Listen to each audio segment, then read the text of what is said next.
Attendance मान लूँगा।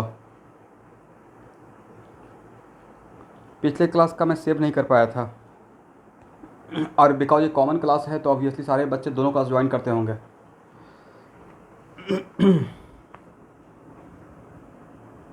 हाँ दे दीजिए। पिछले क्लास में मैं सेव करना भूल गया था, जल्दीबाजी में कट हो गया।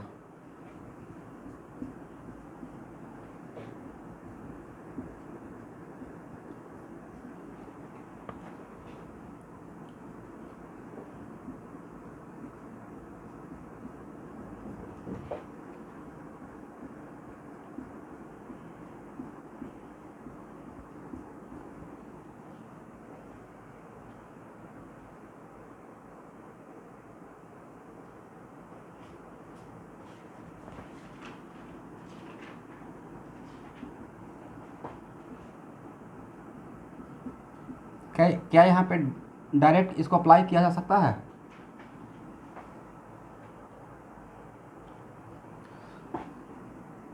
और ये रिएक्शन हो रहा है कांस्टेंट वॉल्यूम पे, राइट? तो यहाँ पे जो हीट ऑफ रिएक्शन है वही आपका डेल्टा ई है, राइट? तो डेल्टा ई -743 लिखे होंगे क्योंकि रिलीज है, राइट?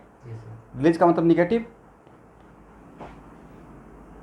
और डेल्टा एन जी कितना है? तो इस तरफ तो 1 और 1 2 हो गया ना, ये तो लिक्विड फॉर्म में है तो 2 - 3/2, राइट? तो हाफ और आर का वैल्यू लेंगे किसमें? 8.314। और टेम्परेचर कितना दिया हुआ है?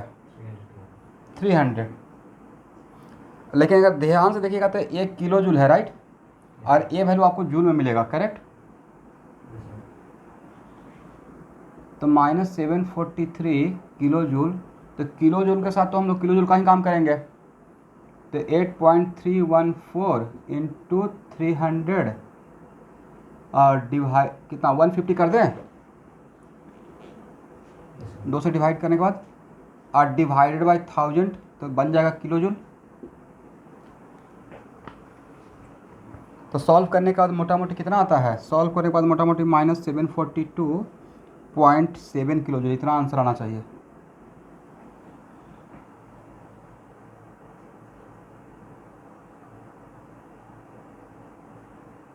सेवन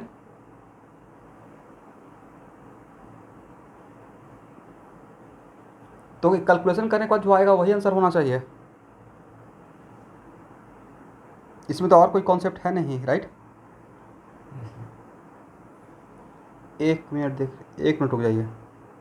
सब कुछ देखिए तो बैलेंस बैलेंस है या अनबैलेंस है, एक बार देख लेते, चेक कर लेते हैं।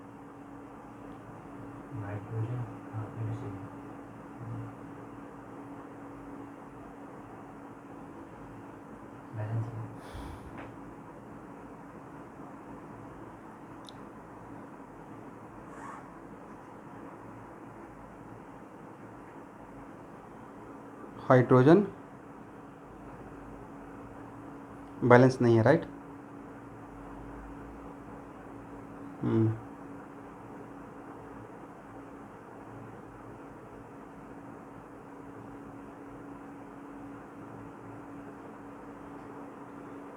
तो अगर हाइड्रोजन बैलेंस नहीं है तो हाइड्रोजन बैलेंस 2s2 करते हैं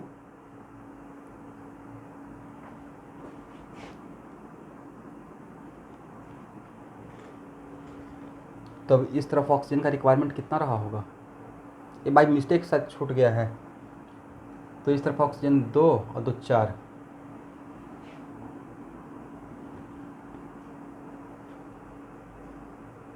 तो 2 लिखेंगे तब तो 2 - 2 0 हो जाएगा ना।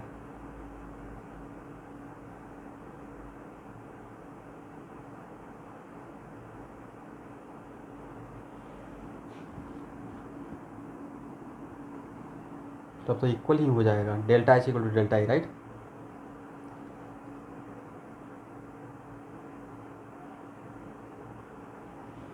ये रहना चाहिए NH2Cn।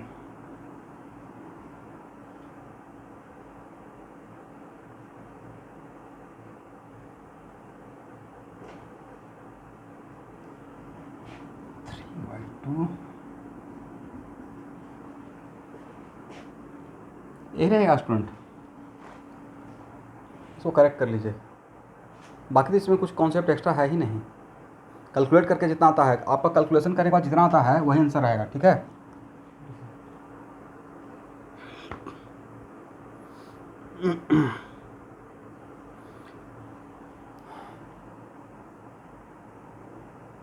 कैलकुलेट करके जितना आता है वही आंसर रहेगा। इसको हटा दे, इसमें और भी कुछ नया है ही नहीं।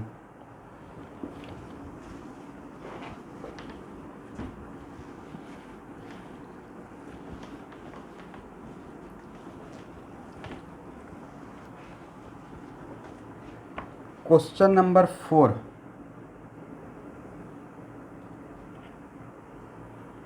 क्वेश्चन नंबर 4 तो स्ट्रेट फॉरवर्ड क्वेश्चन है, राइट।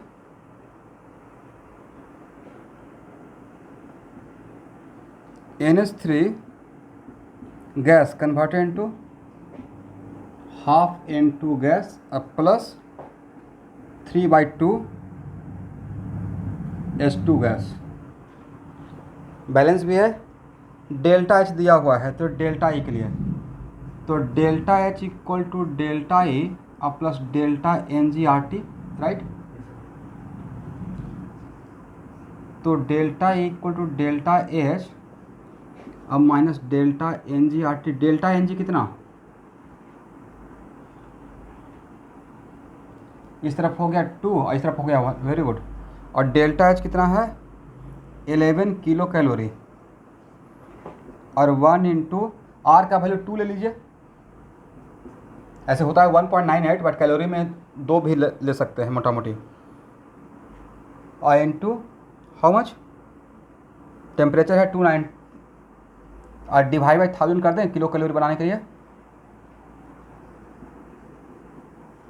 तो कैलकुलेट करके देखिए तो कितना आता है,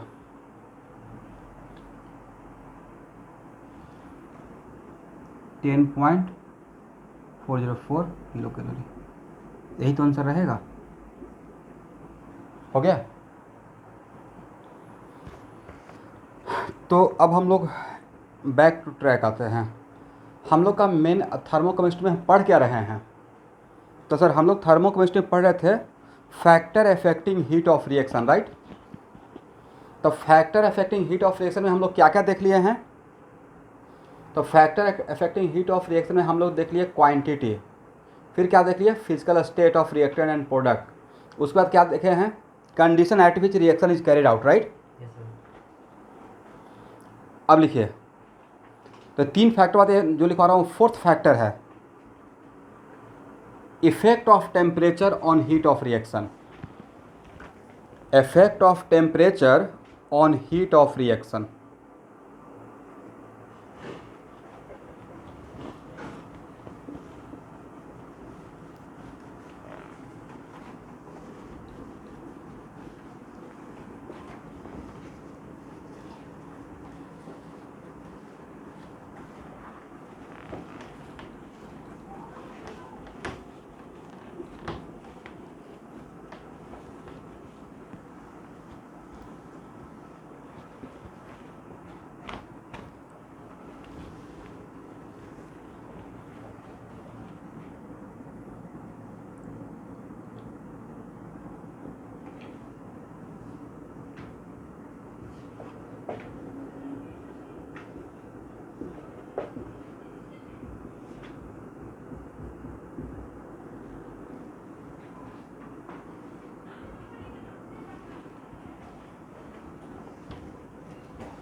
मैं लिखवा दूंगा, ठीक है। पहले इसको समझ लेते हैं।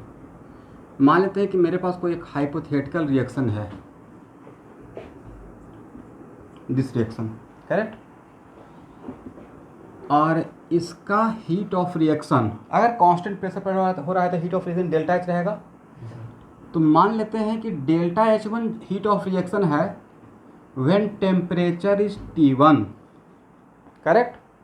तो सेम रिएक्शन को अगर टेम्परेचर T2 पे if same reaction is carried out at temperature T2, तो हीट ऑफ रिएक्शन भी चेंज होता है।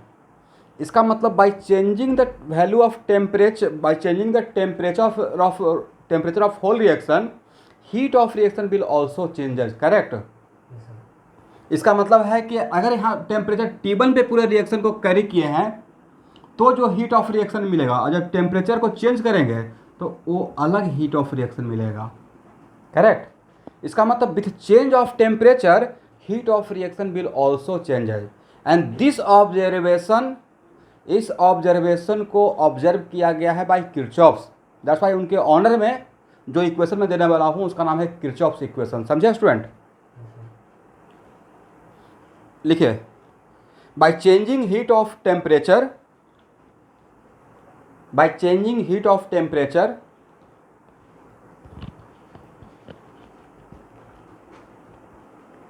Sorry by changing temperature, by changing heat of temperature नहीं, by changing temperature heat of reaction also changes.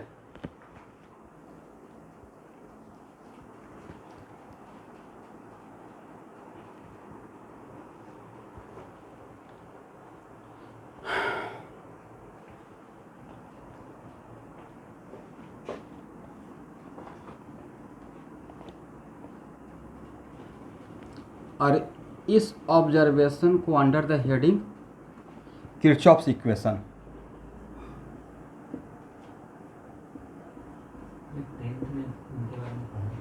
क्या बोले?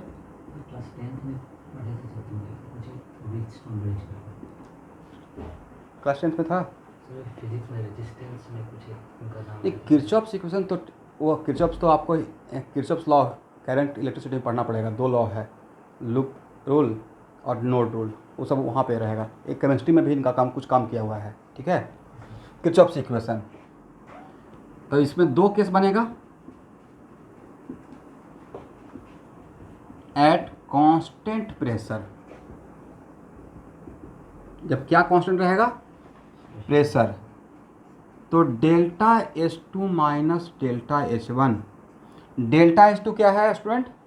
Sir delta H2 है heat of reaction at temperature T2, और delta H1 क्या है? Heat of reaction at temperature T1। तो delta H2 minus delta H1 equal to delta Cp T2 minus T1। ये आपका lookout नहीं होना चाहिए सर इक्वेशन कहाँ से आया है, बस इससे हम लोग को आंसर लाना है। यहाँ देखिए, यहाँ तक आ गए। Delta H2 minus delta H1 equal to delta Cp T2 minus T1। तो next question sir delta Cp क्या है? तो डेल्टा Cp है molar heat capacity at constant pressure. Molar heat capacity at, इसका मतलब ये है sum of Cp of product, sum of Cp of product minus sum of Cp of reactant. इसको delta Cp बोला गया है। बट एक मिनट, यहां तक आप लोग लिख पाए? बट क्वेश्चन के डेटा में जो Cp दिया, नाम ही है मोलर, नाम क्या है? तो यहाँ पे ऐसे दिया रहेगा Cp ऑफ B का कुछ वैल्यू x डेटा में, क्वेश्चन में। तो वहाँ पे डेल्टा Cp निकालने के लिए सिर्फ Cp ऑफ B लिखिएगा या B इंटू एक्स लिखिएगा।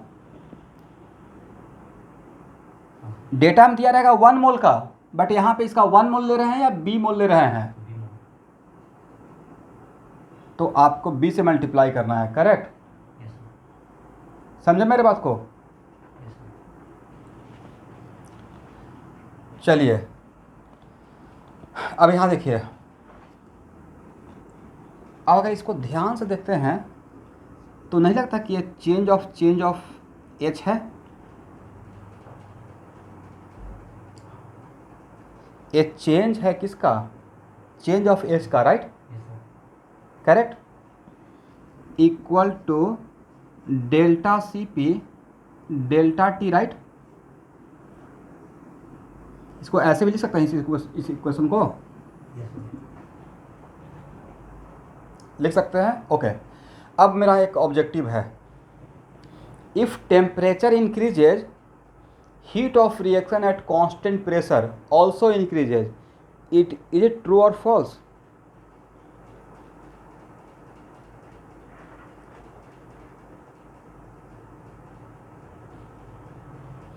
Question is that if temperature increases, then heat of reaction at constant pressure, और heat of reaction at constant मतलब pressure का मतलब मैं डेल्टा एच का बात कर रहा हूँ, ओके? तो क्वेश्चन है if temperature increases heat of reaction also increases, ये मेरा स्टेटमेंट ट्रू है, मस्ट हो है क्या, ट्रू है या फॉल्स है, क्या है?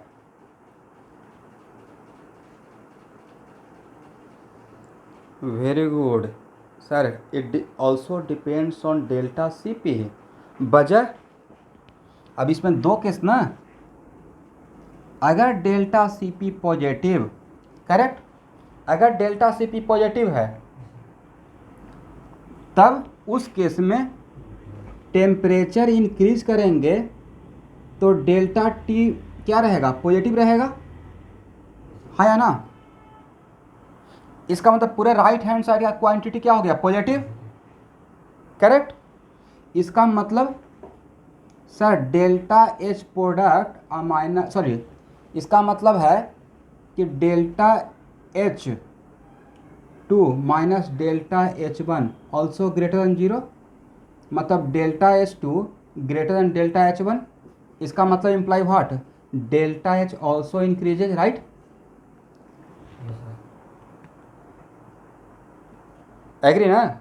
इसका मतलब मेरा स्टेटमेंट सही नहीं था, मतलब फॉल्स था, मे हो सकता है, मस्ट नहीं हो सकता, right? Because it also depends on what, value of delta C P, right? इसका मतलब इस कंडीशन के लिए temperature increases, delta H increases, इस कंडीशन के लिए। तो इसका उल्टा भी तो कर देंगे सर, इसी कंडीशन में अगर इस कंडीशन के लिए temperature decreases then delta H also decreases, right? ठीक है ना?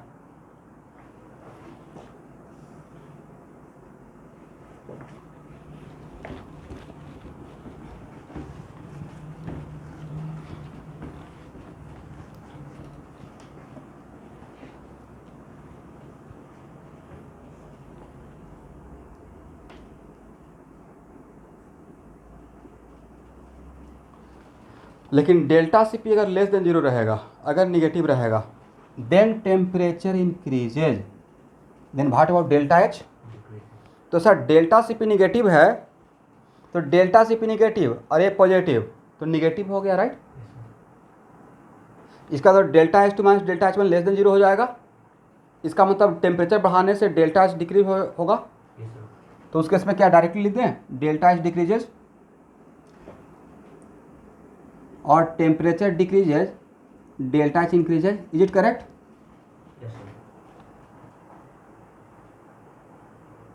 ठीक है, तो इस पे अगर ऑब्जेक्टिव आपको ऑलरेडी पूछा जा चुका है, ठीक है, जो मैंने यहाँ पे सिखाया, तो ऐसा ऑब्जेक्टिव मिलेगा जिसमें कि बस यही चेक करना है कि टेम्परेचर बढ़ाने से हीट ऑफ रिएक्शन बढ़ेगा या घटेगा, तो डायरेक्टली नहीं बोलना है।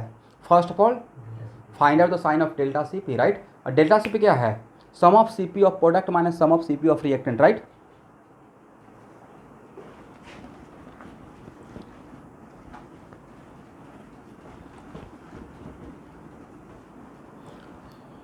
चलिए स्टूडेंट, सेकेंड केस क्या हो सकता है, अगर वॉल्यूम कांस्टेंट रहेगा तो उस टाइम पे heat of reaction delta E के बराबर रहेगा, राइट? तो वहां पे क्या लिखेंगे, delta E two minus delta E one equal to what sir, delta C P into T two minus T one.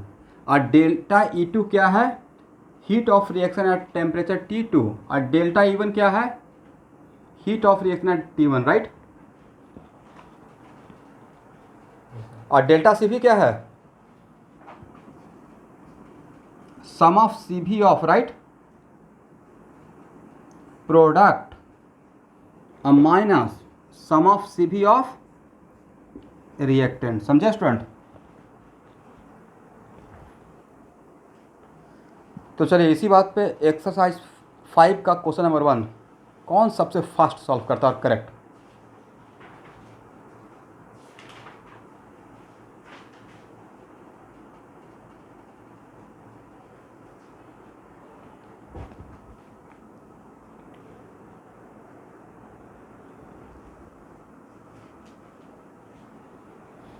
और इस क्वेश्चन को सॉल्व करने के लिए बस मैं एक हिंट देना चाहूँगा, क्योंकि वो चीज़ मैं अभी बोला नहीं हूँ।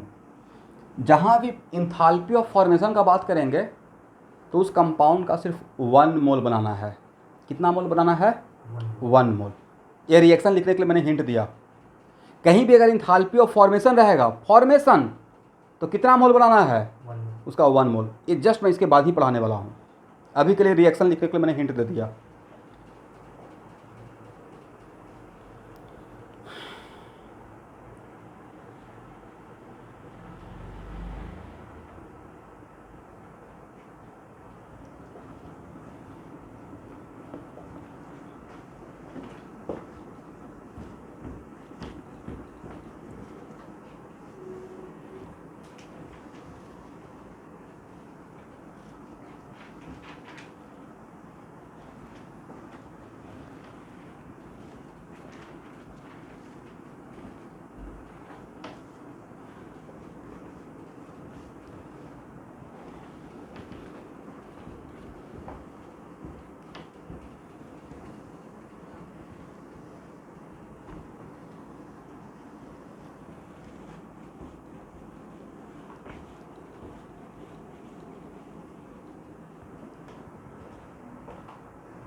इक्वेशन लिख लिए?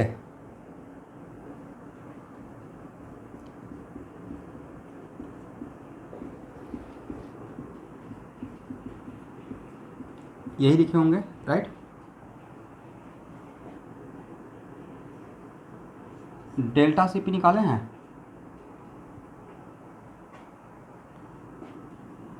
कितना है डेल्टा सीपी?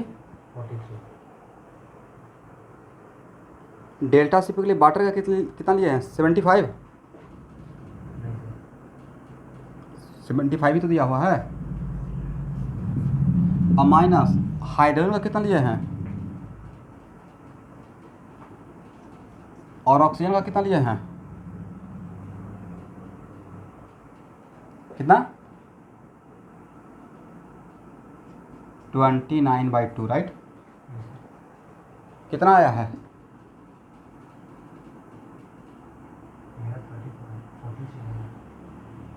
43 रहेगा?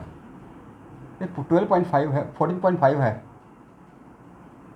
29 ले लिए हो क्या?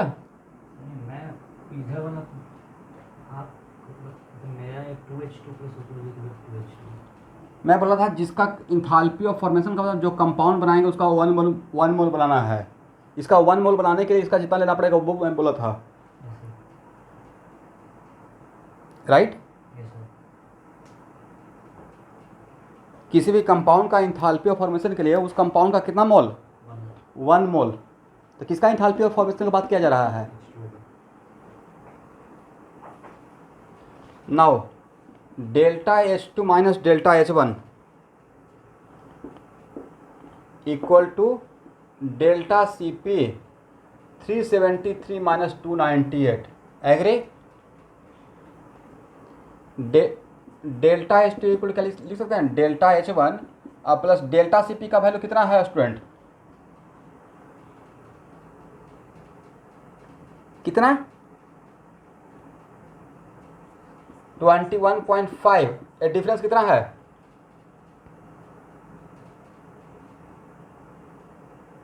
75, करेक्ट। और डिवाइड बाई क्या 1000 कर दें किलो जूल के लिए, यस सर। और डेल्टा एच वन कितना था -286 किलो जूल और प्लस 21.5 इंटू 75 और divided by 1000 kilo joule. Answer मेरे पास जो लिखा हुआ है वह है 284.39 किलो जूल। देखिए तो इतना आता है क्या कैलकुलेट करने के बाद।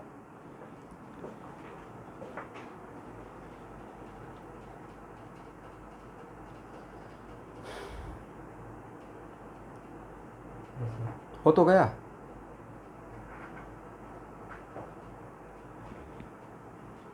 यस तो अच्छा हाँ, तो वहाँ पे थोड़ा अलर्ट रहना पड़ेगा, नहीं वो मिस्टेक हो सकता है। चलिए क्वेश्चन नंबर ये हो गया ना, यस सर।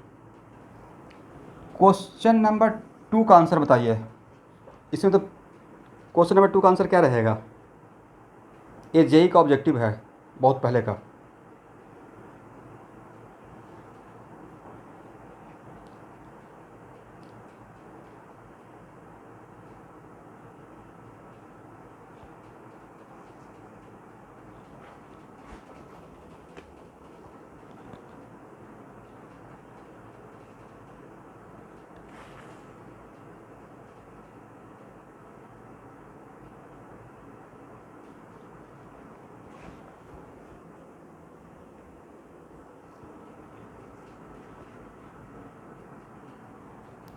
इसका कॉन्सेप्ट जस्ट तो अभी दिए थे राइट,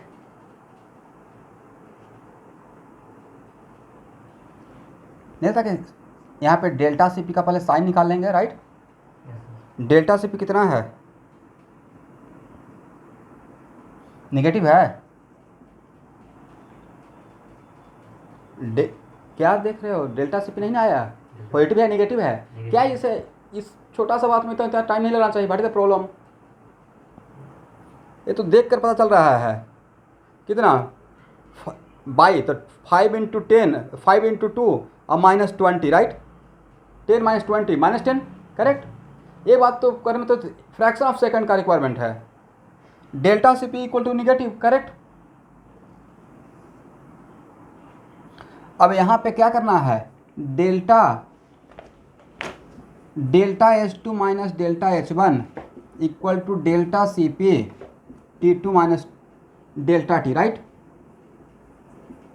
अब टेम्परेचर यहाँ देखिएगा, टेम्परेचर बढ़ाएंगे तो ये पूरा क्वांटिटी निगेटिव रहेगा राइट, तो लेस देन 0। तो इस केस में क्या टेम्परेचर इंक्रीज है, डेल्टा एच डिक्रीज है राइट। Yes sir.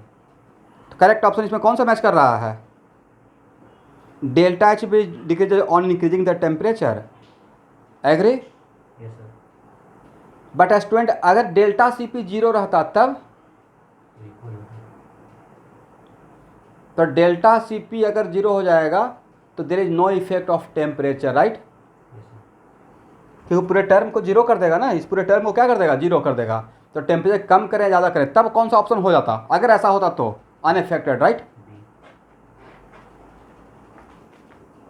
तो जितना आसानी से क्वेश्चन समझ में आ गया क्योंकि हम लोग वहाँ पे रुक गए फार्मूला पे राइट। Yes sir. चलिए क्वेश्चन नंबर 3 फास्ट।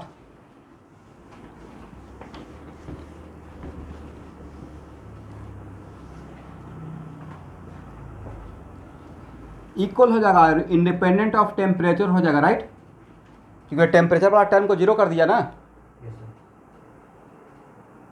तो there is no effect of temperature, increase कीजिए डिक्रीज कीजिए डेल्टा सेम रहेगा। चलिए क्वेश्चन नंबर 3।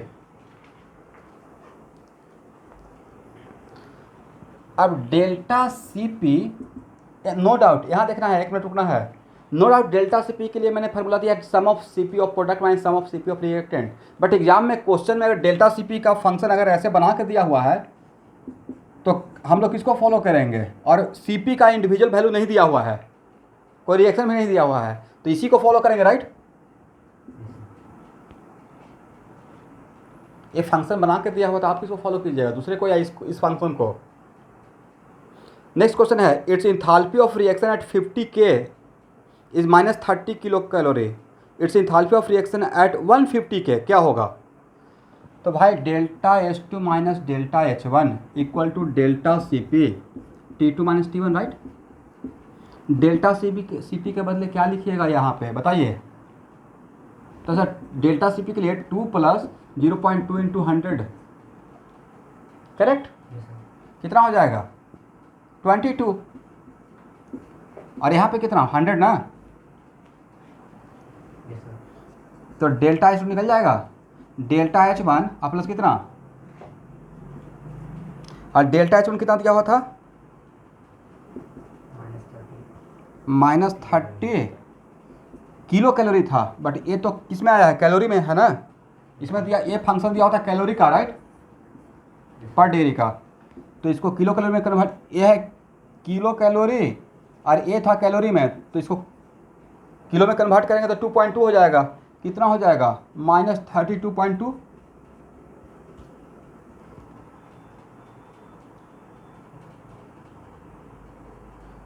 सॉरी ओहो ये प्लस है ना, ये माइनस है प्लस है राइट, सॉरी तो कितना आ जाएगा -27.8 करेक्ट,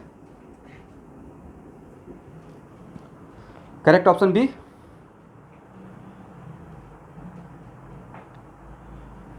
चलिए क्वेश्चन नंबर 4,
क्वेश्चन नंबर 4 का डेल्टा H1 कितना है -30,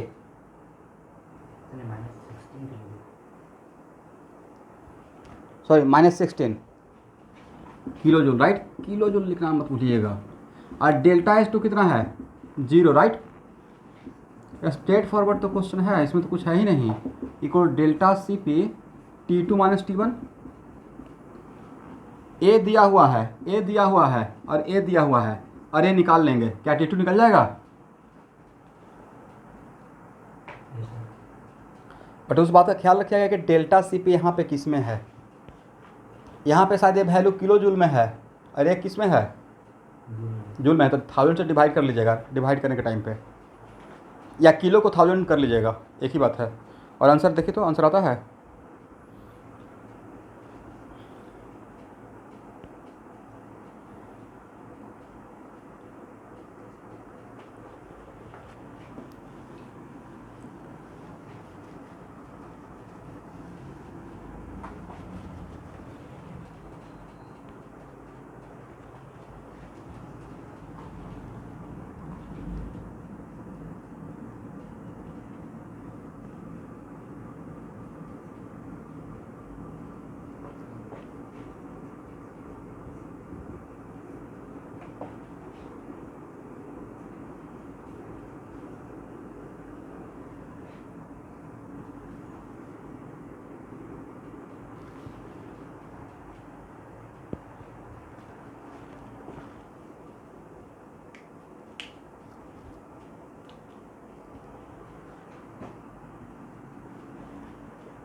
हो गया। Yes sir,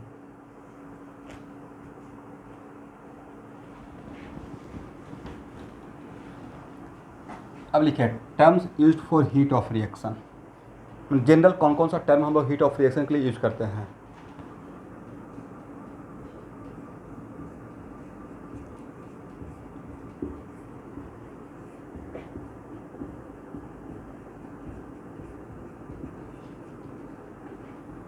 enthalpy of formation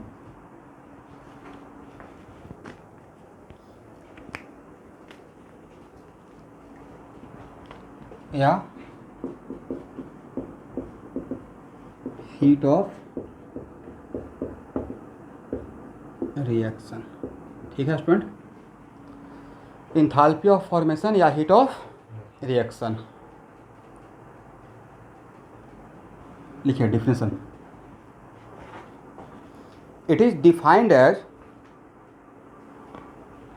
अब यहाँ पे एक मिनट रुकिए, ये इलेक्ट्रोकेमिस्ट्री में भी एक टर्म यूज होगा। थर्मोकेमिस्ट्री या इलेक्ट्रोकेमिस्ट्री में स्टैंडर्ड कंडीशन का मतलब एसटीपी नहीं, स्टैंडर्ड कंडीशन का मतलब है लैब का कंडीशन, मतलब या मोटा मोटी 25 डिग्री सी और 1 ATM, करेक्ट। इसको हम लोग स्टैंडर्ड कंडीशन बोलेंगे, एग्री। लिखिए, it is defined as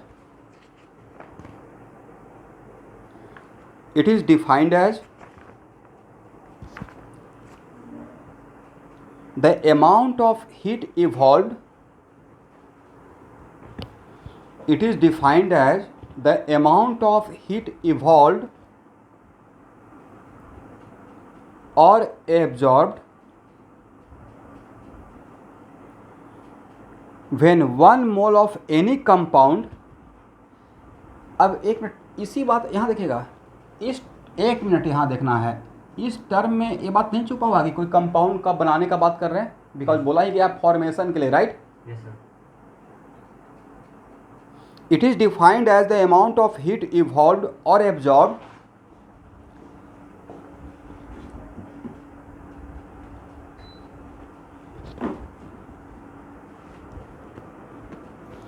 when 1 mole of any compound is formed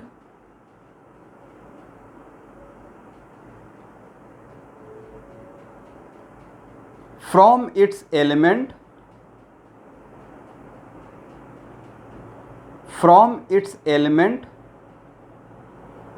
in their standard state,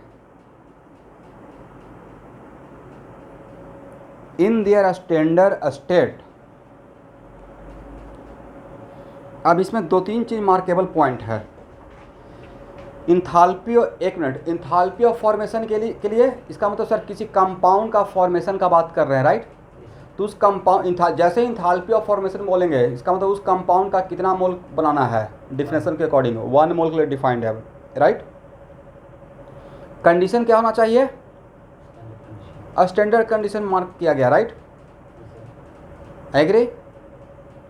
और जो भी एलिमेंट वहाँ पे दिखाएंगे उस एलिमेंट को स्टैंडर्ड कंडीशन पे जो एग्जिस्टेंस है, फॉर एग्जांपल अगर किसी रिएक्शन में Br2 गैस लिख दें, कोई रिएक्शन है किसी कंपाउंड को बनाने के लिए और Br2 गैस लिखें, तो क्या वो कंपाउंड स्टैंडर्ड कंडीशन पे कहलाएगा? क्या ब्रोमीन स्टैंडर्ड कंडीशन पे गैस के फॉर्म में रहता है या लिक्विड के फॉर्म में रहता है? लिक्विड के फॉर्म में रहता है, एग्री। तो समझ में आ रहा है कि मैं क्या बोल रहा हूँ।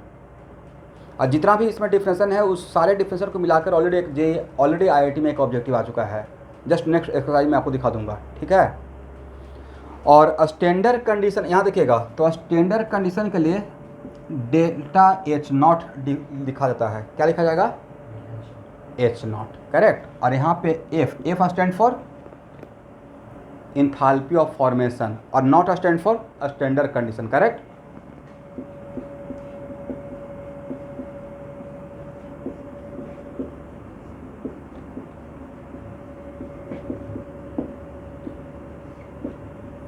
Formation at which condition?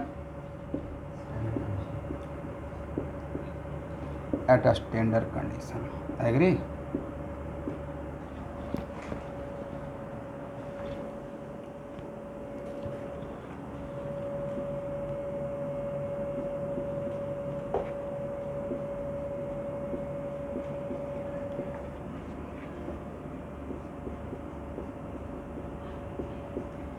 देखिए आपके सामने इट इज़ वेरी इंपॉर्टेंट यहाँ देखना है, it is very important to note that मैंने मीथेन वहाँ पे लिखा है right, standard condition methane gas form में होता है, ठीक है। तो मीथेन का जो फॉर्मेशन दिखाए हैं उसको हम लोग क्या किए हैं, उसके एलिमेंट जिस कंपाउंड को बनाना है, देखिए CO2 तो कैल्शियम कार्बोनेट को ब्रेक करेंगे तब भी CO2 मिलेगा राइट। कैल्शियम कार्बोनेट को अगर ब्रेक करते हैं तो calcium oxide plus CO2, agree. But उस टाइम पे कार्बन डाइऑक्साइड जो CO2 मिला, क्या उस CO2 के लिए हम लोग बोल सकते हैं कि enthalpy of formation of CO2 यहाँ पे होगा? नहीं बोल सकते हैं सर, वो तो CO2 किसी कंपाउंड के ब्रेक होने से मिल रहा है। Enthalpy of formation of CO2 तब कहेंगे जब वो कार्बन और ऑक्सीजन से डायरेक्टली बनता है अपने एलिमेंट से, राइट।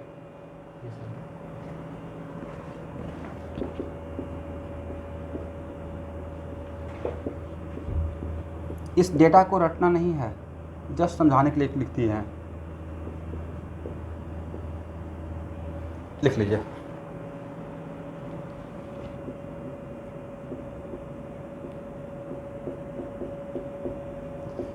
क्लोरीन स्टैंडर्ड कंडीशन पे किस फॉर्म में रहता है? गैस के फॉर्म में, राइट। और student hydrochloric acid, no doubt आपके लैब में हाइड्रोक्लोरिक एसिड बोतल में बंद किया रहता है लिक्विड फॉर्म में, बट स्टैंडर्ड कंडीशन पे वो गैस के फॉर्म में ही रहता है, ठीक है।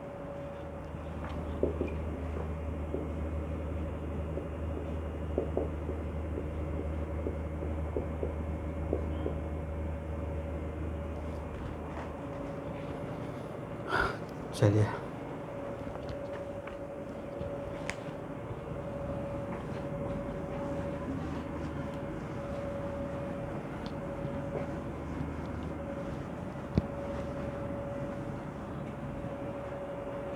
अभी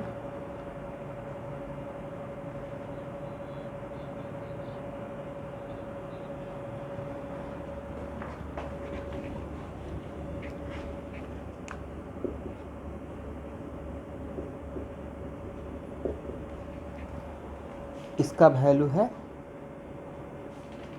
-22।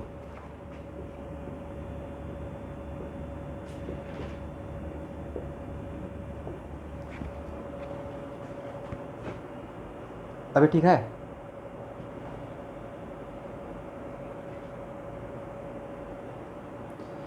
चलिए अब नेक्स्ट एक्सरसाइज का, अभी ख़त्म नहीं हुआ है टॉपिक, नेक्स्ट एक्सरसाइज का क्वेश्चन नंबर 1 देखिए। तो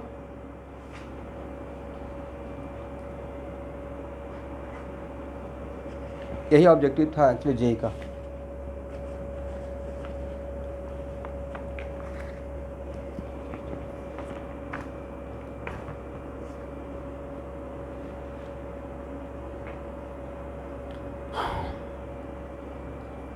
which of the following reaction defined enthalpy of formation?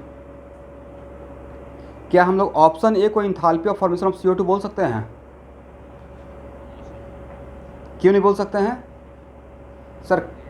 Diamond carbon standard condition पे डायमंड के फॉर्म में नहीं रहेगा। स्टैंडर्ड कंडीशन कार्बन के लिए स्टैंडर्ड कंडीशन माना गया है, standard condition graphite. Okay, note कर लेंगे सब लोग। कार्बन का अगर कोई पूछेगा स्टैंडर्ड कंडीशन पे किस फॉर्म में लेना है प्रॉब्लम सॉल्विंग पर्पस के लिए, तो क्या लेना है? ग्रेफाइट लेना है। ओके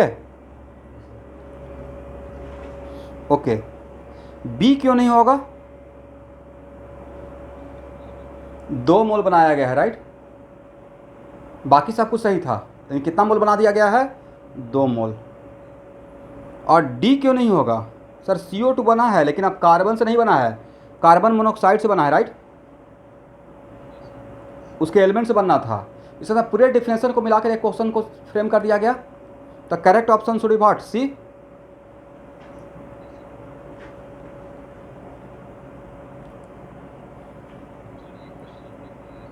अच्छा करवाए क्या?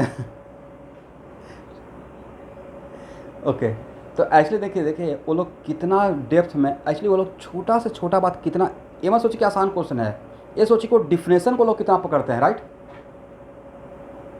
को IIT क्वेश्चन बैंक देखिएगा तो generally actual fact is that, लिख लीजिए। अगर मैं चाहता हूँ कि जो भी IIT तैयारी करें सबका हो जाए, बट JEE मेंस से ज़्यादा बढ़िया क्वेश्चन का तरीका आपको IIT का नजर आएगा, क्योंकि IIT का क्वेश्चन बहुत बढ़िया टीम फ्रेम करता है। और अगर आप जो पढ़ रहे हैं बिल्कुल डिट्टो उसी पैटर्न का क्वेश्चन रहता है, उलूल जुलूल क्वेश्चन नहीं रहेगा, एकदम स्ट्रेट फॉरवर्ड। अगर आप कॉन्सेप्चुअली करेक्ट है, साउंड है और सही से तैयारी किए हैं, क्वेश्चन बैंक लगाए हुए हैं, पक्का निकल जाता है। जेई मेन में हो सकता है कि आपको थोड़ा सा कुछ क्वेश्चन में आउट ऑफ वे लगे, आउट ऑफ सिलेबस, ये कहाँ से आ गया, बट आईआईटी में ऐसा नहीं आता है। आप पैराबोला बना रहे हो तो बिल्कुल उस टाइप को जैसा पैराबोला बना रहे हैं ना, वैसा ही क्वेश्चन वहाँ पर नजर आएगा। आईआईटी क्वेश्चन बैंक कभी तो फॉलो करते होंगे किसी चैप्टर के लिए, या जितना मैं पढ़ाया है, जो भी चैप्टर पढ़ाया है, इवन फ्रिक्शन, सर्कुलर मोशन, तो नहीं लगता कि उसी तरीके का क्वेश्चन वहाँ पे है, सेम तो है। बस नहीं होता है, उसके पीछे वजह है कि लास्ट होते होते बहुत लोग अपना, जैसे मेडिकल में लास्ट होते हुए इसमें से बहुत लोग अपना टेम्परामेंट लॉस कर लेते हैं। इतना मेहनत अभी बायो के लिए कर रहे हैं तो भाई कंटिन्यू उसको बैलेंस करते रहिए।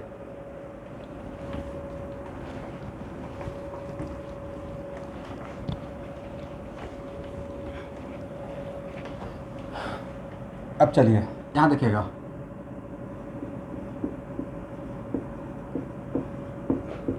एट अ स्टैंडर्ड कंडीशन, ये बात मैं किसके लिए बोल रहा हूँ, स्टैंडर्ड कंडीशन पे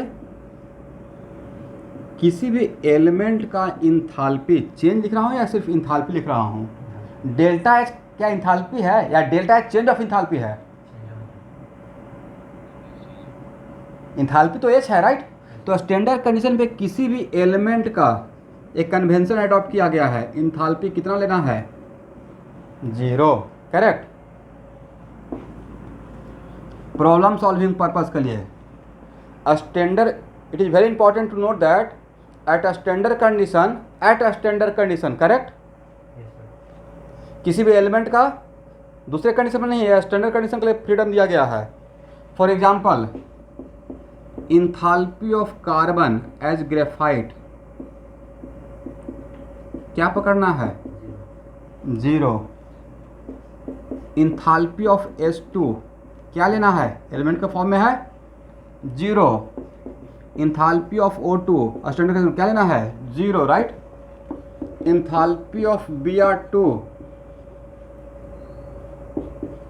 लिक्विड के फॉर्म में, राइट, 0। बट क्या इंथाल्पी ऑफ Br2 गैस 0 होगा, जैसे ही मैंने गैस लिखा वैसे ही नॉट हटा दिया, राइट, क्योंकि स्टैंडर्ड कंडीशन ब्रोमीन लिक्विड के फॉर्म में रहता है, यहाँ पे गैस फॉर्म दिया है, इसका मतलब स्टैंडर्ड कंडीशन नहीं रहा होगा, करेक्ट। स्टैंडर्ड कंडीशन पे नाइट्रोजन का क्या वैल्यू लेना है, इंथाल्पी का 0 लेना है, एग्री।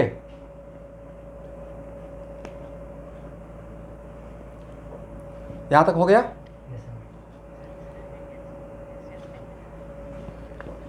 ऑक्सीजन तो यस बिल्कुल बिल्कुल, स्टैंडर्ड कंडीशन, जिस कंडीशन पे आप ऑक्सीजन का ही तो मारामारी है, स्टैंडर्ड कंडीशन में ऑक्सीजन किस फॉर्म में है, लिक्विड फॉर्म में या गैस के फॉर्म में, लिक्विड के फॉर्म में कभी आ गया तो हम लोग जिंदा रहेंगे, 2 मिनट भी, 5 मिनट भी,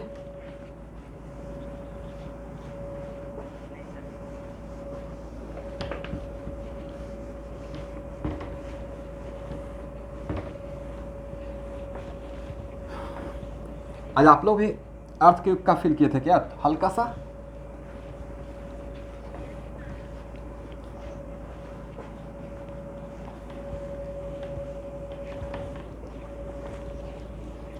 अच्छा है कि नहीं फील किए,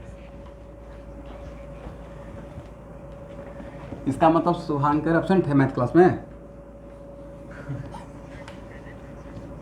अच्छा।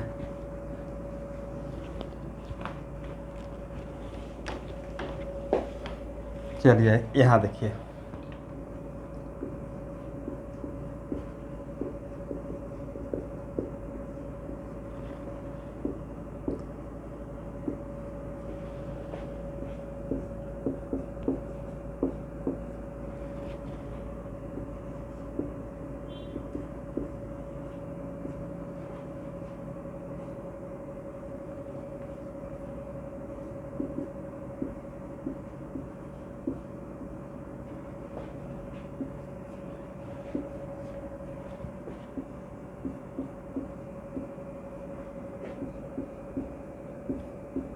क्लास 12th का फिजिकल केमिस्ट्री रिडॉक्स रिएक्शन ख़त्म होते ही स्टार्ट करूँगा और इलेक्ट्रो केमिस्ट्री से स्टार्ट करूँगा। कोई problem?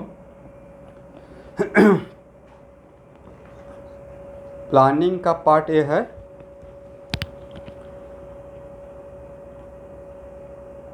Redox, thermo chemistry, thermodynamics तो चल ही रहा है संडे के संडे, राइट।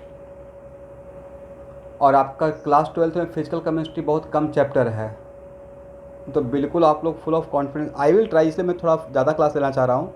खास करके देखिए, अभी चीज़ें नॉर्मल होते ही बहुत जल्दी सी चीज़ें नॉर्मल हो जाता है, तो अभी नेक्स्ट नहीं पता है। तो जो पैटर्न है पिछले 5 साल का, 4 साल का, कि एक एग्ज़ाम जेई मेन का जनवरी में होता है, तो हम लोग उसी को माइंड में रखकर काम कर रहे हैं, राइट। या इसमें से कुछ वर्ल्ड बैच के स्टूडेंट KV5 के लिए बैठ रहे हैं, तो 11th क्लास में तो मैंने बोल दिया ठीक है, तब तक नहीं पढ़े हैं। बट 12th क्लास में ये बोलना बहुत ख़राब रहेगा मेरे लिए। अगर नवंबर दिसंबर में होता है या इवन जनवरी फरवरी में, कब होने वाला है कि 12th का KV5? तो नवंबर में तक आते आते आई विल ट्राई कि कम से कम तो 90% चीज़ें ख़त्म हो जाए, राइट। और उसमें बायो का बहुत बड़ा रोल रहता है, जिनको जो बायो लेकर KV5 देते हैं, मतलब डिसाइडिंग फैक्टर। अब KV-PY अगर निकल गया भाई, तो उससे बहुत बड़ा एक करियर बनता है। ऑप्शन निकल गया ना आईजार के लिए। आईजार सर्च जानते हैं आप लोग, वो भी बहुत बड़ा चीज़ है, बहुत कम लोग को पता है, इसका एडवांटेज उठा लीजिएगा। और एक तो KV-PY से आप IIC बेंगलोर के लिए सिलेक्ट हो सकते हैं। वहाँ नहीं भी गए तो किसी दूसरे कॉलेज में जाएंगे तो आपको 4 साल तक स्कॉलरशिप मिलते रहेगा। इसलिए बढ़िया एफर्ट लगा के बैठना है। फिर अगर ओलंपियाड का क्वेश्चन है तो केमिस्ट्री का ओलंपियाड का पेपर भी भर दीजिएगा। मैं अपना सब्जेक्ट का ही पहले बात करूँगा, या फिजिक्स का भर दीजिएगा, ठीक है। जाना नहीं है, लेकिन भरने में क्या जाता है, एक एग्ज़ाम तो हो जाएगा अगर कंडक्ट होती है तो। और जनवरी का अगर जेई मेन होता है, तो जनवरी का जेई मेन में ख़ास बात यह है कि जनवरी फर्स्ट जेई मेन के लिए बहुत कम लोग तैयारी करते हैं। वो सोचते हैं कि आराम से बोर्ड देंगे, और जब आराम से बोर्ड देंगे तब तक सब लोग रिवीजन करके फिट हो जाएगा। तो इसका प्लानिंग के साथ इसका एडवांटेज उठाइए कि पहला जेई मेन में कम मार्क्स पे ज़्यादा परसेंटाइल आ जाता है। तो सर कितना मार्क्स पे परसेंटाइल क्या आ जाएगा, तो मैं आपको एक स्टैटिक्स बताता हूँ। आप लोग 30 क्वेश्चन का भी अगर मार्क्स उठा लेते हैं, कितना, आउट ऑफ 75, आउट ऑफ 75 30 बनाते हैं, तो according to my point of view बहुत ख़राब तैयारी की है। 2 साल में मैंने इतना क्लास लिया, या जो भी टीचर ले रहे हैं इतना सारा चीज़ करवा रहे हैं, और 30 सिर्फ बनाते हैं। 75 में से कम 40 क्वेश्चन का तो मार्क्स आना ही चाहिए, राइट। और 40 इंटू 4 160, मतलब 99 पॉइंट समथिंग परसेंटाइल। और 99 भाई 99 परसेंटाइल या 98.7 भी अगर आ गया, या 99 आ गया, तो इंडिया का टॉप 5 NIT में पहले ही आपको सीट मिल गया। NIT सिलजा तो मिल ही जाएगा, कौन से यार सर 180 तक आ जाए या 200 तक, तो भाई कहना ही फिर लाइफ बन गया आपका। तो क्योंकि top 5 NIT like NIT Surathkal, NIT Calicut, NIT Warangal, और उधर का NIT त्रिची सबसे जो बेस्ट। ये जो 4-5 IIT है वो ऑलमोस्ट न्यू, NIT है वो ऑलमोस्ट जो न्यू IIT है उससे ऊपर है रैंकिंग में, इतना बोल सकते हैं। और कुछ नहीं तो कम से कम एक तो कॉन्फिडेंस मिल गया कि करियर बन गया, एक सीट है मेरा NIT में। उस कॉन्फिडेंस से आप IIT एडवांस का तैयारी स्टार्ट कर लीजिएगा, समझे। तो ये बहुत बड़ा प्लानिंग का पार्ट होता है। अब उसमें है कि अगर अभी जैसे बहुत लोग ना हाँ करना स्टार्ट करते हैं एक्स्ट्रा क्लास, अब मैं कैसे समझाऊं कि मेरा प्लानिंग क्या है, आपको इतना पढ़ना चाहिए। क्योंकि जो लोग स्कूल नहीं जा रहे हैं, कुछ ऐसे भी तो जनता होंगे इंडिया में, ऐसे नहीं 50% ऐसे रहते हैं, फ्रैंकली मैं बता रहा हूँ, जो सुबह शाम तक सिर्फ तैयारी ही कर रहे हैं कॉम्पिटिटिव एग्जाम का, नॉट फॉर बोर्ड, राइट। क्योंकि उनको पता है कि IIT लेवल का तैयारी होगा तो बोर्ड मेरा बिल्कुल पानी हो जाएगा। क्योंकि किसी का अगर IIT और NIT होता है तो उसका परसेंटेज CBSE में देखिएगा परसेंटेज 95 ही रहता है, उससे कम नहीं रहता है। ऐसा लगता है कि आपसे IIT का क्वेश्चन बन रहा है और बोर्ड का फिजिक्स नहीं बनेगा। इसलिए ये तो प्लानिंग का पार्ट है, या अभी कोई अच्छे से तैयारी कर रहे हैं।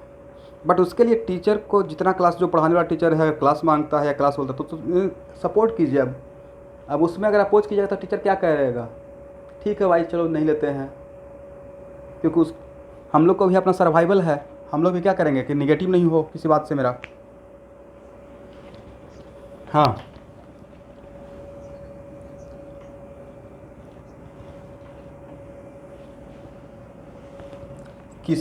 हाँ किसी भी एंट्रेंस एग्ज़ाम में जेईई मेन के लिए सब्जेक्ट का कट ऑफ नहीं रहता है, दिमाग बैठा लीजिए, सब्जेक्ट का कट ऑफ नहीं होता है, समझे स्टूडेंट। और मैथ का जो बिक बोल रहे हैं उसका जीता जाता उदाहरण मैं भी हूँ। मेरा पहला बार आईआईटी जो नहीं हुआ था मैथ की वजह से ही नहीं हुआ था। तो सर आप तो आईआईटी की तैयारी कर रहे थे, तो कर रहे थे भाई, मैंने प्लानिंग चेंज कर लिया था, मैं सबसे बेस्ट केमिस्ट्री और फिजिक्स कर रहा था क्योंकि मुझे रैंकर बनना था। मैथ का मेरा प्लानिंग का, लेकिन नेक्स्ट टाइम मैंने मैथ को भी बैलेंस किया, और बैलेंस करने में मैंने सबसे ज़्यादा ध्यान दिया कोऑर्डिनेट और कैलकुलस पे। शायद यही वजह हुआ कि मैं आपके क्लास के लिए भी जो यहाँ पे मैथ भी करते हैं कोऑर्डिनेट और कैलकुलस पे ज़्यादा फोकस करके रखा हूँ, समझे। तो अगर दो सब्जेक्ट अच्छा है और तीसरा सब्जेक्ट ख़राब नहीं, मतलब उसका सर्टेन टॉपिक छोड़ सकते हैं, लेकिन दूसरा सब्जेक्ट थोड़ा भी अच्छा है तो काम चल जाएगा आपका। 100% कुछ भी परफेक्ट नहीं होता है। आईआईटी में 50% मार्क्स लाएंगे तो बहुत बढ़िया रैंक आ जाएगा। 100% चाहिए क्या? 100% चाहिए तो फिर भाई कैटलिस्ट तो इंडिया का टॉप कोचिंग बन जाएगा। मैं तो समझिए कि क्या से क्या हो जाऊंगा। करेक्ट, मैं ऐसा चाहता हूँ एक्चुअली, ऐसा नहीं कि मैंने ऐसा नहीं चाहता हूँ। इसलिए बहुत लोग को तो ये रहता है कि अच्छा आईआईटी में तो शायद 100% लाना पड़ेगा तभी आईआईटी हो, ऐसा नहीं है। सिलेक्शन 35% पे स्टार्ट हो जाता है, राइट। और जो कैटेगरी से बिलोंग करते हैं वो आउट ऑफ 360 भाई अगर 75 मार्क्स भी टोटल ले आए और 70 भी आईआईटी मिल जाएगा, 50 भी लाए तो मिल जाएगा, समझे। अब इससे ज़्यादा क्या बोल सकता हूँ खुलकर, जो एसटी और एससी कैटेगरी से अगर हैं तो। अब ये बात सुनकर कोई इतना भी खुश मत हो जाए कि हाँ चलो तो तैयारी कम करते हैं, क्योंकि आईआईटी में 50 मार्क्स लाना भी अपने आप में एक गट्स रहेगा, राइट।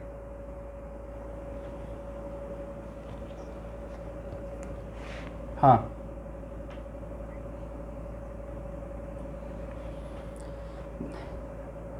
नहीं वो अच्छा जेई मेन में तो रहता है 25 अभी 90 से 75 कर दिया गया है। बट आईआईटी में थोड़ा वैरी करता है, 2-4 क्वेश्चन आगे पीछे वो उन पर डिपेंड करता है। टोटल मार्क्स हो सकता है कांस्टेंट रखें, क्योंकि अभी और कोरोना टाइम है तो हो सकता है पैटर्न थोड़ा चेंज भी करें। बट ये एक्सपेक्ट मत कीजिएगा कि कोरोना है तो आईआईटी एडवांस आसान क्वेश्चन पूछेगा। वो अपना लेवल मेंटेन रखता है, ठीक है। वो कभी चीज़ों को डाइल्यूट, अपने एंट्रेंस एग्जाम के लेवल को डाइल्यूट नहीं करेगा और ना ही नीचे करेगा।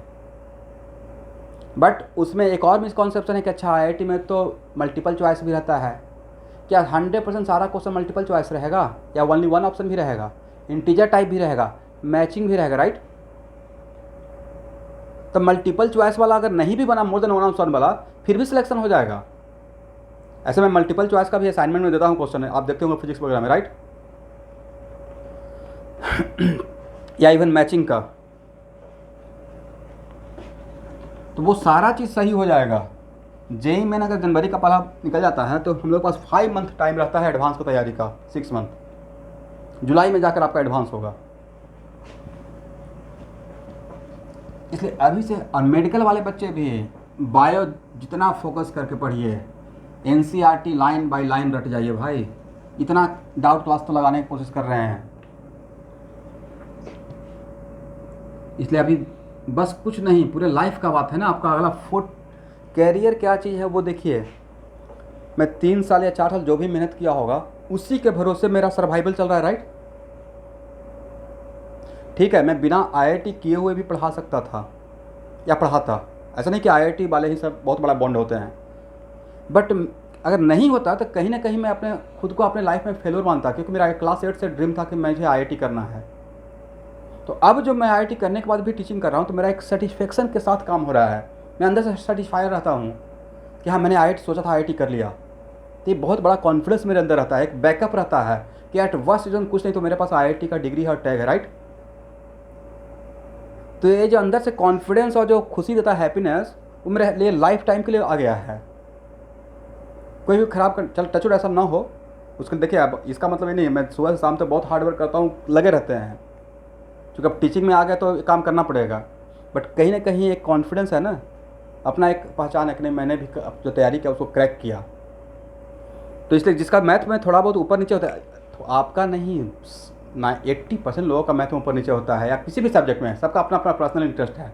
इसलिए नहीं कि एक सब्जेक्ट थोड़ा डाउन है तो आपका नहीं होगा। मेडिकल वाले बच्चों से पूछिए ना, उनका फिजिक्स में 80% बच्चा मेडिकल का बोलता है, बच्चा बोलेगा फिजिक्स थोड़ा टान लग रहा है, राइट, यही बोलते हैं ना, थोड़ा टान है, राइट। तो क्या उनका नहीं होगा? तो भाई 45 में से 25 बनाइए आप फिजिक्स में, बाकी बायो में 90 में 80 बनाइए। कोई बायोलॉजी में 90 में 80 बना देगा तो 80 इंटू 4 कीजिए तो 320 हो जाएगा, राइट। 75 ही बनाइए बायो में, करेक्ट, तो 75 इंटू 4 300। बाकी केमिस्ट्री में थोड़ा बढ़िया बनाइए, 45 में से 40 बनाइए तो 160, तो 300 और 160 हो गया 460। बाकी फिजिक्स में इतना तो खराब नहीं रहेगा कि आपसे 20 क्वेश्चन भी नहीं लगेगा। 500 तो जनरल वालों को क्रॉस करना पड़ेगा। इसलिए आप, इंडिया है, इतना पॉपुलेशन है कि इंडिया में अगर एक बढ़िया मेडिकल कॉलेज में, उसमें भी गवर्नमेंट मेडिकल कॉलेज में, राइट, प्राइवेट मेडिकल कॉलेज में तो भाई मिडिल क्लास फैमिली का है पैसा उतना, तो प्राइवेट में पढ़ाएगा 1 करोड़ रुपए देकर, और गवर्नमेंट में जाएगा तो पर ईयर का फी 10,000। सोचिए तो कहाँ फ्री में, उससे ज़्यादा तो आपका साल भर का खर्च रहता है, खुद का पैकेट खर्च।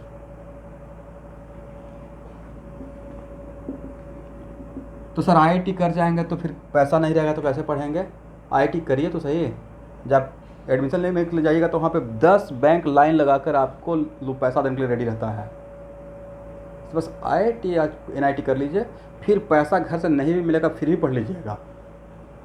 तो this is the quality of good institution. और वहाँ का इन्वायरमेंट बहुत बेहतरीन होता है भाई। अब बहुत लोग यूट्यूब पे देख के मत सोचिएगा, फैक्ट ये है कि एक बढ़िया सर्किल मिलता है। एक कहावत है ना हिंदी में, बेवकूफ़ दोस्त से अच्छा चालाक दुश्मन होता है, राइट।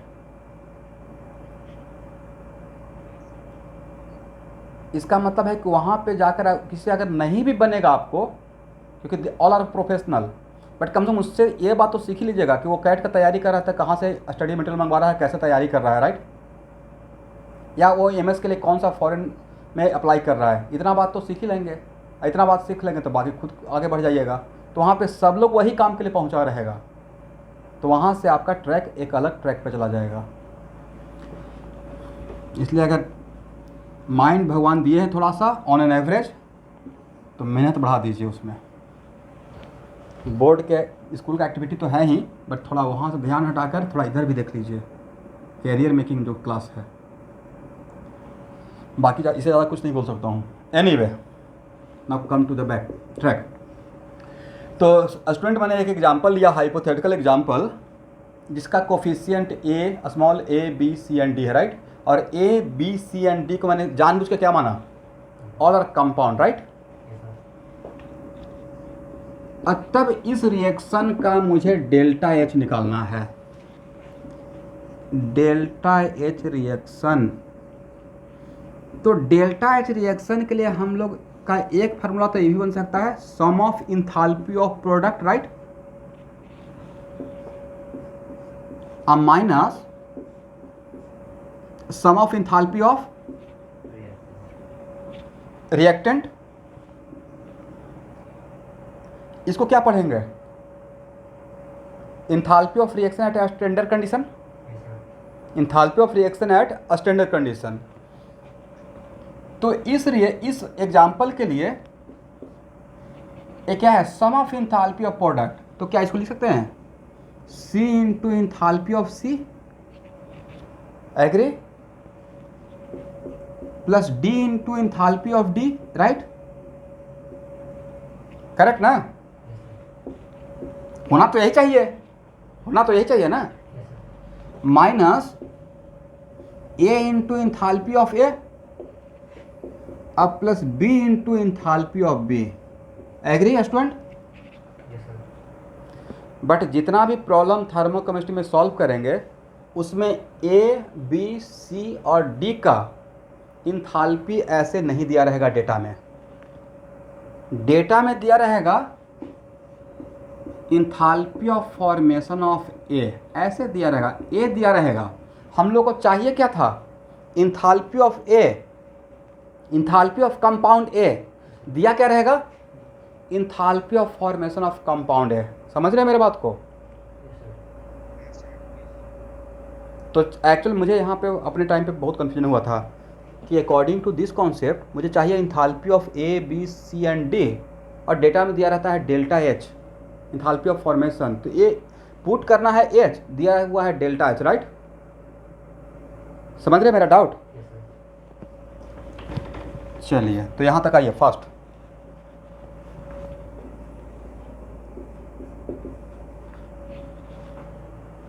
इसको हटाएं।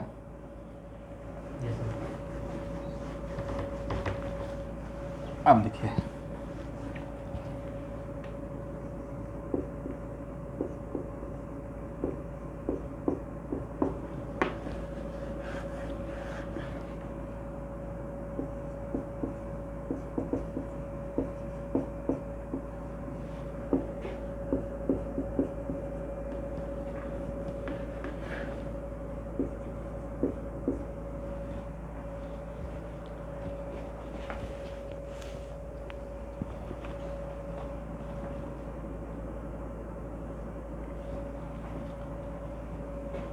तो इस ये भी तो एक, it is kind of A reaction, right? ये भी तो एक रिएक्शन ही है ना। तो इस रिएक्शन का यहाँ पे जो डेल्टा एच रिएक्शन है, इसी को तो हम लोग delta H formation of ammonia बोलेंगे, राइट? क्या बोल सकते हैं? ये जो इस रिएक्शन का जो डेल्टा एच रिएक्शन है वो एक्चुअली अमोनिया का फॉर्मेशन है।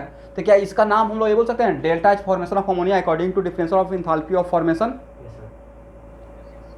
ओके, तो डेल्टा एच फॉर्मेशन मतलब डेल्टा एच रिएक्शन मैं बात कर रहा हूँ, इस रिएक्शन का बात कर रहा हूँ, इक्वल टू क्या लिखना चाहिए अकॉर्डिंग टू दिस कॉन्सेप्ट?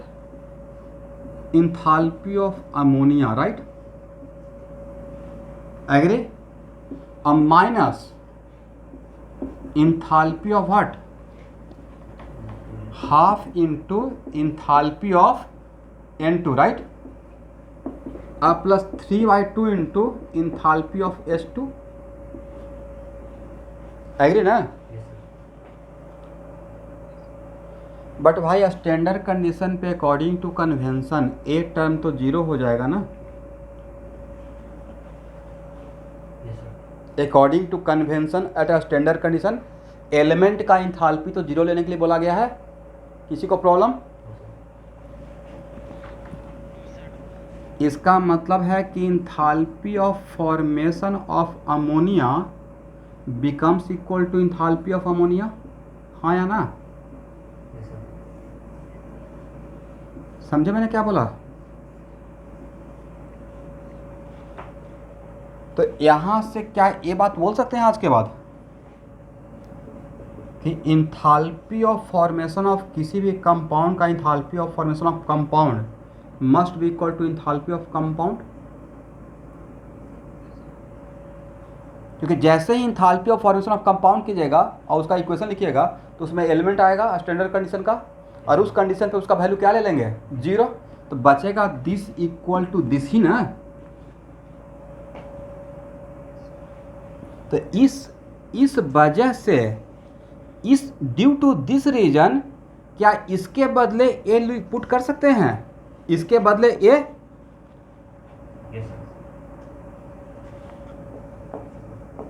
तो अभी समझ गए मैंने क्या प्रूफ किया? एट अ स्टैंडर्ड कंडीशन किसी भी कंपाउंड का इंथाल्पी उसके इंथाल्पी ऑफ फॉर्मेशन का बराबर होगा, राइट?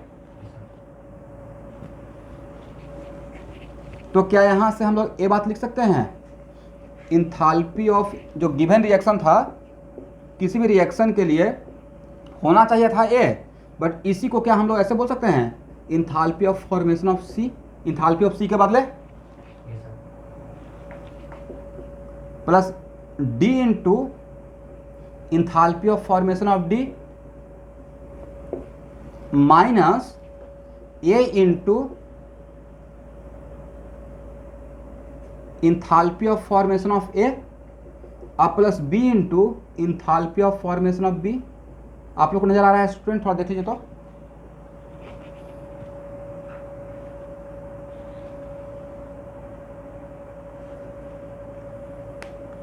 लिखिए, फिर उसके बाद लिखता हूँ।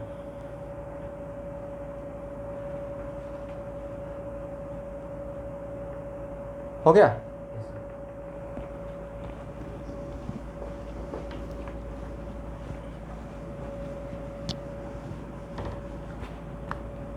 इसका मतलब है कि enthalpy of reaction equal to, अब आप ये भी लिख सकते हैं, sum of enthalpy of formation of product minus sum of enthalpy of formation of reactant. Agree? पहले क्या लिख रहे थे? पहले लिख रहे थे enthalpy of reaction, right, equal to sum of enthalpy of product, right, Yes, sir. Minus sum of enthalpy of Reactant. Reactant. But इस इंथाल्पी के बदले इसको प्लेस कर दिए। एग्री? Yes, sir. ये प्रूफ करने के बाद समझे? वजह क्या रहा? डेटा में ए नहीं दिया रहेगा, डेटा में मुझे ए दिया रहेगा। समझे?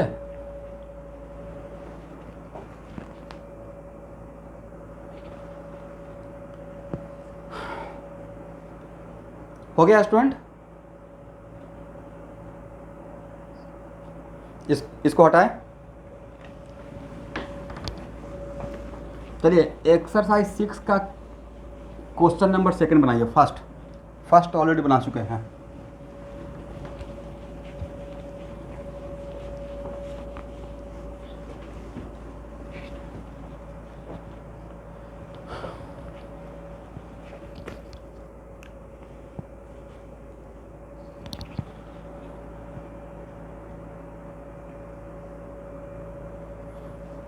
क्वेश्चन नंबर 2 के डेटा में इंथाल्पी ऑफ CO2 दिया हुआ है या फॉर्मेशन सबका दिया हुआ है डेटा में?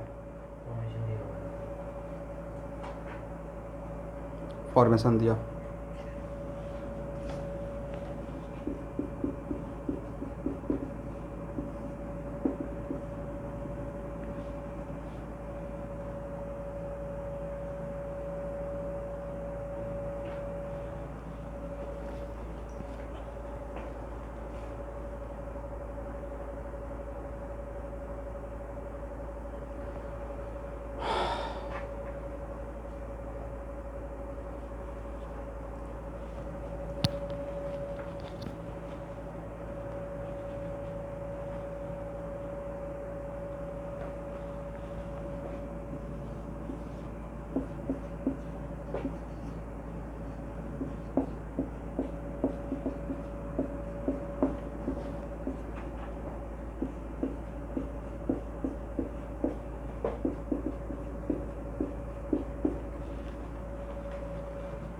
क्या इसका इंथाल्पी ऑफ रिएक्शन निकल जाएगा?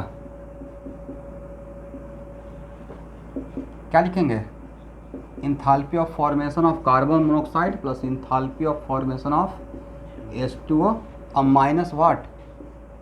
Enthalpy of formation of CO2 और plus enthalpy of formation of what? H2। But enthalpy of formation H2 क्या है? 0। Yes, sir. क्योंकि इंथाल्पी ऑफ H2 तो 0 ही स्टैंडर्ड कंडीशन पे लेते हैं, राइट?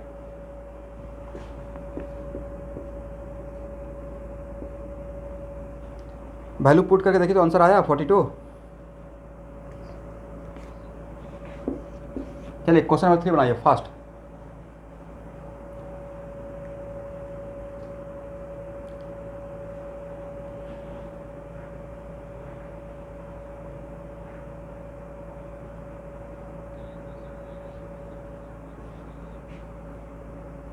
अच्छा, क्वेश्चन नंबर 3 में,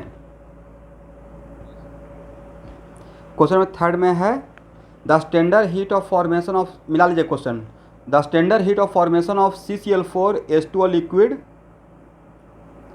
and CO2 gas and HCl gas are -25.5,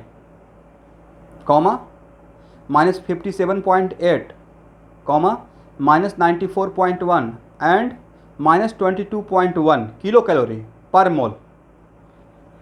अब पर मोल तो बोलना मजबूरी है क्योंकि इंथाल्पी ऑफ फॉर्मेशन के लिए 1 मोल का ही देगा, राइट? Yes, sir. बट हम लोग कॉफ़ी, अच्छा वो टाइप करने के लिए सब प्रॉब्लम हो गया है। ओह किलो कैलोरी है, ठीक है।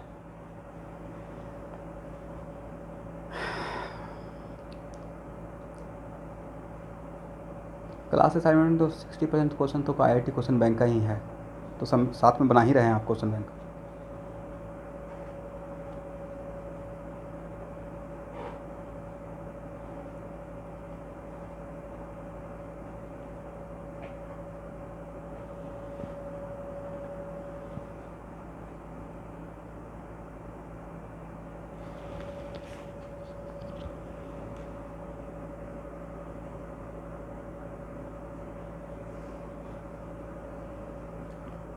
इतना देर लगेगा?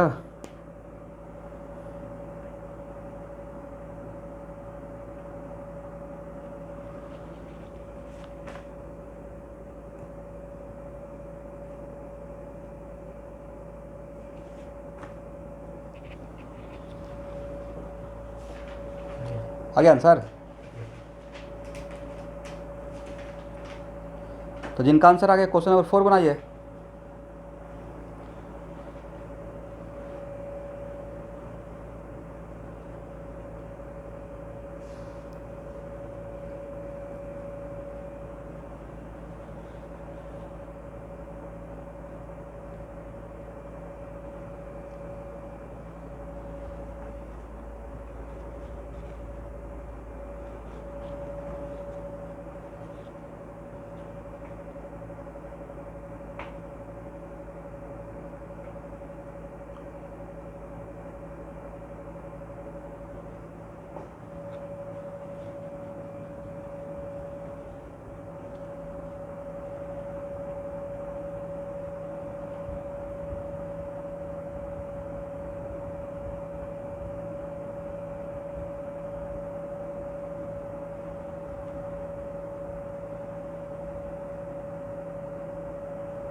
और किसी का एग्जैक्ट आंसर आया है?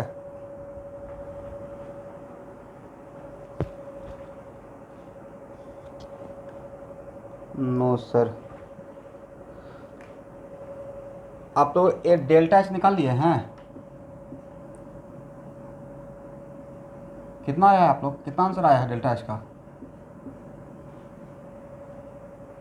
आप लोग कोफिशिएंट का ख्याल तो रख लिए हैं? Yes sir.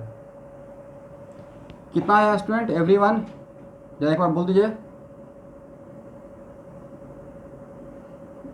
1172 kilo joule. Roshan Kumar इतना ही आया है? Yes sir. हैं? आंसर ये होना चाहिए। ये निकालने के लिए बोला ही नहीं गया है, क्वेश्चन पढ़ना है ठीक से।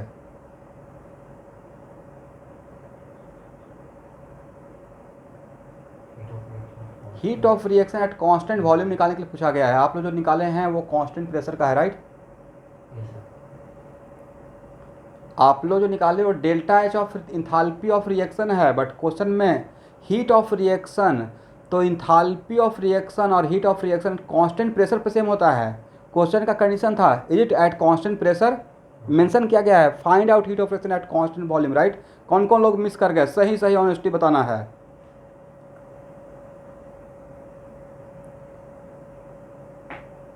मोटा मोटी सब लोग, राइट?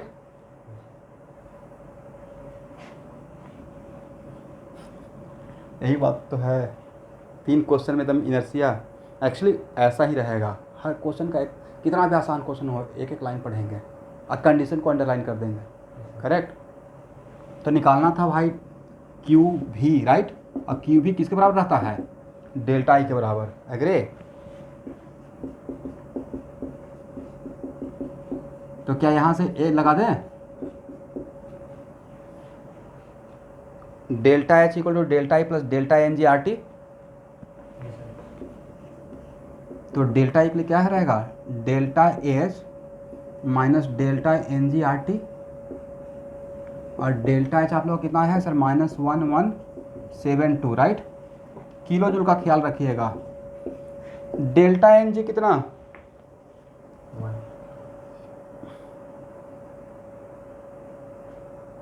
Is it to? नहीं भाई, ध्यान से देखिए। डेल्टा एन नहीं sir. Liquid but standard condition में वाटर लिक्विड फॉर्म में है, right? Yes sir. 4 - 9 equal to -5 ना?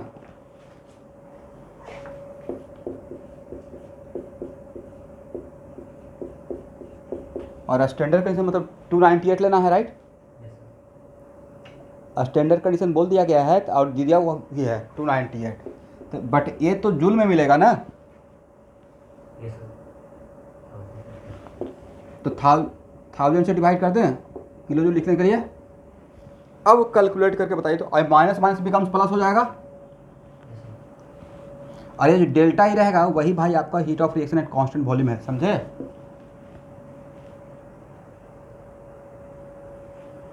Now find out the answer. सब लोग कैलकुलेट करके आंसर तक जाएंगे बिना कैलकुलेटर का। कुछ लोग मैं यहाँ से देख रहा हूँ, कुछ लोग मोबाइल से काम कर रहे हैं। एग्ज़ाम में बहुत प्रॉब्लम हो जाएगा।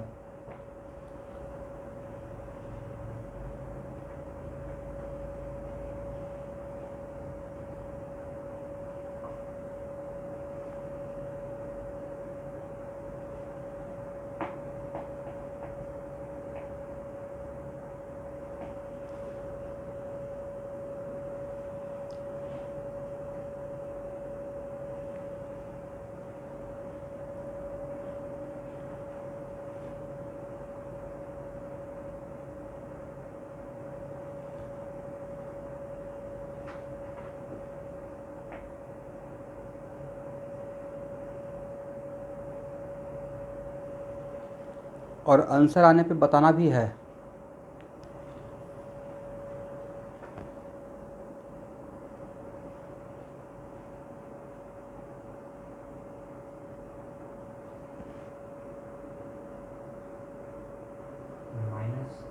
-1159.62 वही तो है आंसर। कितना आ गया?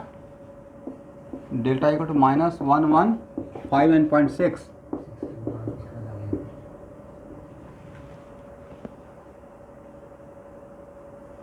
तो क्वेश्चन नंबर 4 का यही खासियत था, कांस्टेंट वॉल्यूम था, ठीक है।